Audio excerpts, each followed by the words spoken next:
মৰমৰ ছাত্ৰ ছাত্ৰীসকল, মই আজি ক্লাছ 10ৰ সমাজ বিজ্ঞানৰ তৃতীয় খণ্ডৰ অৰ্থনীতি বিজ্ঞানৰ মুদ্ৰা আৰু বেংক ব্যৱস্থা পাঠটি প্ৰশ্নসমূহৰ উত্তৰ ক'বলৈ লৈছোঁ।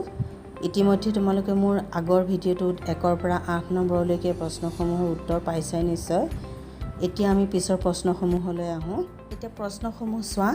অতি চমু উত্তৰৰ প্ৰশ্ন 1 নম্বৰটো আছে, সংগতিবিহীন অভাৱে বিনিময় প্ৰথাত কিদৰে সমস্যাৰ সৃষ্টি কৰে? এতিয়া ইয়াৰ উত্তৰ হ'ব বিনিময় প্ৰথাৰ অসুবিধাসমূহ ইয়াতে আমি পাম সংগতিবিহীন অভাৱ। এই সংগতিবিহীন অভাৱ এইটোৱে হ'ব ইয়াৰ উত্তৰ। কিন্তু ওপৰত উল্লেখ কৰা উদাহৰণটোত ক আৰু খৰ মাজত অভাৱৰ সংগতি বা মিল আছে।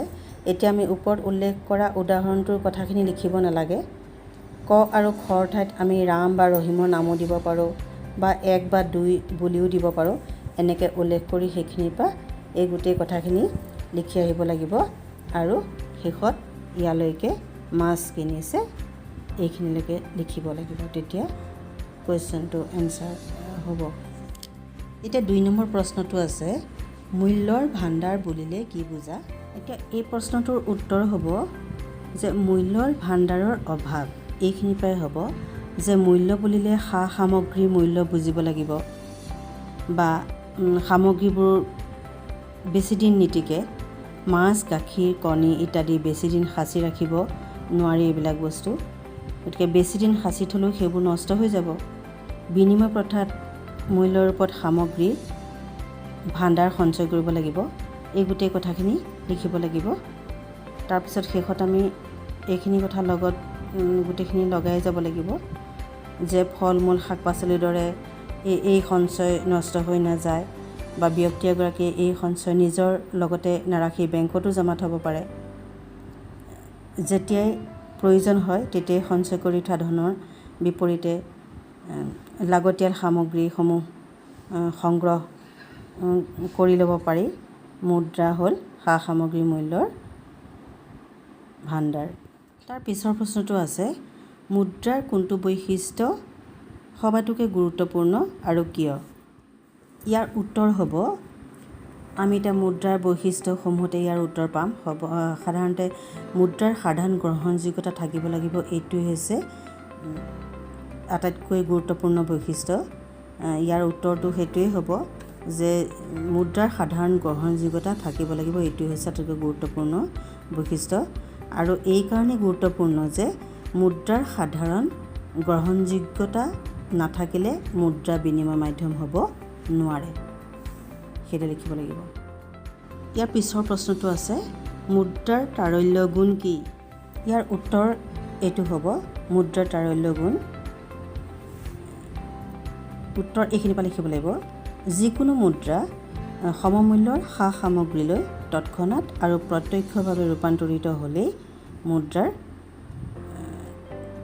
হোৱাকেই মুদ্ৰাৰ তাৰল্য গুণ বুলি কোৱা হয়। এইদৰে লিখিব লাগিব। এতিয়া পিছৰ প্ৰশ্নটো চোৱা, মুদ্ৰা সা সামগ্ৰী মূল্যৰ ঔমহতীয়া মাপকাঠি ব্যাখ্যা কৰা। এতিয়া ইয়াৰ উত্তৰ হ'ব, মুদ্ৰাই সা সামগ্ৰী মূল্যৰ মাপকাঠি হিচাপে কাৰ্য সম্পাদন কৰে। ইয়াৰ পৰা লিখিব লাগিব, সকলো আৰ্থিক সামগ্ৰীৰ মূল্য আছে, মুক্ত সামগ্ৰীহে মূল্য নাথাকে। আমি সেৱন কৰা বতাহ, সূৰ্য ৰশ্মি, নৈ পানী ইত্যাদিৰ বাবে মূল্য দিব নালাগে।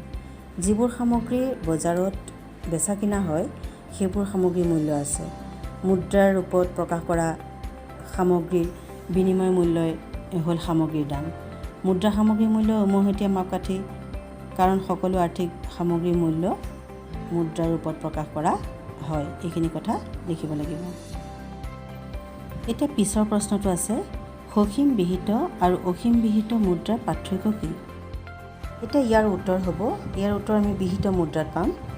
এতিয়া বিহিত মুদ্ৰানো কেই প্ৰকাৰৰ? যে বিহিত মুদ্ৰা 2 প্ৰকাৰৰ, সসীম বিহিত মুদ্ৰা আৰু অসীম বিহিত মুদ্ৰা। এতিয়া সসীম বিহিত মুদ্ৰা হৈছে যে যি বিহিত মুদ্ৰাৰ সহায়ত সীমিত মূল্যৰ লেনদেনহে সম্পন্ন কৰিব পাৰি, সেয়ে হৈছে সসীম বিহিত মুদ্ৰা। আনহাতে অসীম বিহিত মুদ্ৰা হ'ল যে যি বিহিত মুদ্ৰাৰ সহায়ত অসীম মূল্যৰ লেনদেন সম্পন্ন কৰিব পাৰি, সেয়ে হৈছে অসীম বিহিত মুদ্ৰা। এতিয়া এই প্ৰশ্নটোৰ উত্তৰ তোমালোকে এইখিনি লিখিলেই শুদ্ধ হ'ব, কিন্তু যদি ইয়াৰ মাৰ্কটো বেছিকৈ দিয়া থাকে বা নম্বৰটো অলপ বেছিকৈ দিয়া থাকে তেতিয়াহ'লে এই গোটেই কথাখিনিয়ে তোমালোকে লিখিব লাগিব। এতিয়া পিছৰ প্ৰশ্নটো আছে, আঞ্চলিক গ্ৰাম্য বেংকে কি কাৰ্য সম্পাদন কৰে? এতিয়া ইয়াৰ উত্তৰ হ'ব আঞ্চলিক গ্ৰাম্য বেংক, ইয়াতে পাম আমি। এতিয়া আঞ্চলিক গ্ৰাম্য বেংকৰ দুটা মূল কাম হৈছে, এক নম্বৰতে হ'ল কি, বেপাৰী মহাজনসকলৰ পৰা অত্যাধিক সুদ দি ঋণ লোৱা গাঁওবাসীলৈ অতি কম সুদৰ হাৰত ঋণ প্ৰদান কৰি দুখীয়া গাঁওবাসীক সকাহ দিয়া।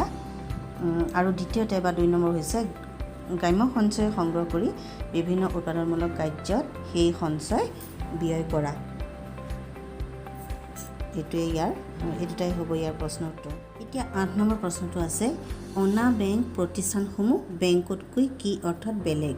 এতিয়া এই প্ৰশ্নটোৰ উত্তৰ হ'ব বেংক ব্যৱস্থা বহিৰ্ভূত বা অনা বেংক বিত্তীয় প্ৰতিষ্ঠানসমূহ। ইয়াতে আমি পাম যে বেংকৰ দৰে অনা বেংক বিত্তীয় প্ৰতিষ্ঠানসমূহেও সঞ্চয়কাৰীৰ পৰা আমানতত সংগ্ৰহ কৰে আৰু সেই সঞ্চয় বিভিন্নজনলৈ ঋণ হিচাপে আগবঢ়ায়। কিন্তু বেংকৰ ক্ষেত্ৰত যিদৰে চেকৰ জৰিয়তে সঞ্চয়কাৰীয়ে নিজৰ জমা ধন উলিয়াই আনিব পাৰে, অনা বেংক প্ৰতিষ্ঠানসমূহে চেকৰ যোগান নধৰে আৰু সেয়েহে চেকৰ জৰিয়তে এনেবোৰ প্ৰতিষ্ঠানৰ পৰা সঞ্চয়কাৰী নিজৰ ধন বা জমা ধন উলিয়াই অনাৰ সুযোগ লাভ নকৰে। এইটো হৈছে ইয়াৰ মূল কাৰণ। তদুপৰি বেংকৰ ক্ষেত্ৰত জমাকাৰী সঞ্চয় বীমা আঁচনি থাকে, কিন্তু অনা বেংক প্ৰতিষ্ঠানসমূহত এনে বীমাকৰণৰ ব্যৱস্থা নাথাকে। গতিকে এইখিনিলৈকে লিখিলেই প্ৰশ্নটো হ'ব। এতিয়া আজি প্ৰশ্নসমূহৰ উত্তৰ ইমানতে শেষ হৈছে। তোমালোকে ইয়াৰ পিছৰ প্ৰশ্নসমূহৰ উত্তৰ মোৰ ইয়াৰ যিটো নেক্সট ভিডিঅ' তাতে পাই থাকিবা। গতিকে তোমালোকে চেনেলটো ছাবস্ক্ৰাইব কৰিবা আৰু লগৰ ফ্ৰেণ্ডক শ্বেয়াৰ কৰিবা, তেতিয়া মোৰ প্ৰশ্নসমূহৰ উত্তৰ পাই থাকিবা।